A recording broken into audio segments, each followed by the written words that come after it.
आपण पाहत आहात नाशिक खबर न्यूज, जनतेचे हक्काचे व्यासपीठ। नाशिक जिल्ह्यात वाढत्या मोटरसायकल चोरीच्या घटनांवर आळा घालण्यासाठी सिन्नर पोलिसांनी धडाकेबाज कारवाई करत एका सराईत चोरट्याला अटक केली असून तब्बल 5 गुन्हे उघडकीस आणले आहेत। या कारवाईत 2 लाख रुपयांच्या 5 चोरीच्या मोटरसायकली जप्त करण्यात आल्या आहेत। नाशिक ग्रामीणचे पोलीस अधीक्षक बाळासाहेब पाटील, अपर पोलीस अधीक्षक आदित्य मिरखेलकर आणि निफाड उपविभागीय पोलीस अधिकारी कांतीलाल पाटील यांच्या मार्गदर्शनाखाली ही कारवाई करण्यात आली।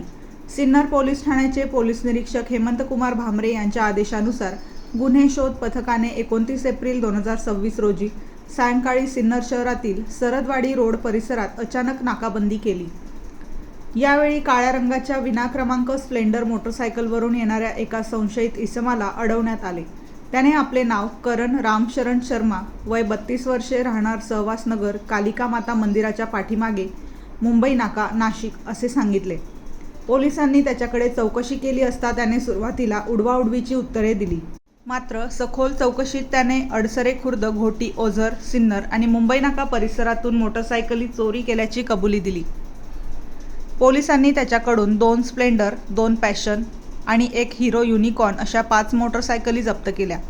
या कारवाईत सिन्नर पोलीस ठाण्याचा 1, घोटीचा 1, ओझरचे 2 आणि मुंबई नाका पोलीस ठाण्याचा 1 असे एकूण 5 गुन्हे उघडकीस आले। ही उल्लेखनीय कारवाई सिन्नर पोलीस ठाण्याच्या गुन्हे शोध पथकातील समाधान बोराडे, नितीन डावकर, विनोद टिळे, कृष्णा कोकाटे, प्रशांत सहाने, आप्पासाहेब काकड यांनी केली असून पुढील तपास पोलीस हवालदार राजू मोरे करत आहेत। सिन्नर पोलिसांच्या या कारवाईचे सर्वत्र कौतुक होत आहे।